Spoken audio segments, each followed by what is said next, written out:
ഒരു ദലം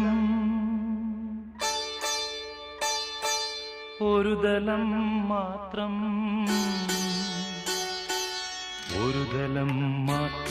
വിടർന്നൊരു ചെമ്പനി മുകുളമായി നീ എന്റെ മുന്നിൽ നിന്നു. ഒരു ദലം മാത്രം വിടർന്നൊരു ചെമ്പനി മുകുളമായി നീ എന്റെ മുന്നിൽ നിന്നു. തരളകപോലങ്ങൾ നുള്ളി നോവിക്കാതെ കഴുകാതെ ഞാൻ നോക്കി നിന്നു. തരളകപോലങ്ങൾ നുള്ളി നോവിക്കാതെ കഴുകാതെ ഞാൻ നോക്കി നിന്നു. ഒരു ദലം മാത്രം വിടർന്നൊരു ചെമ്പനി മുകുളമായി നീ എന്റെ മുന്നിൽ നിന്നു.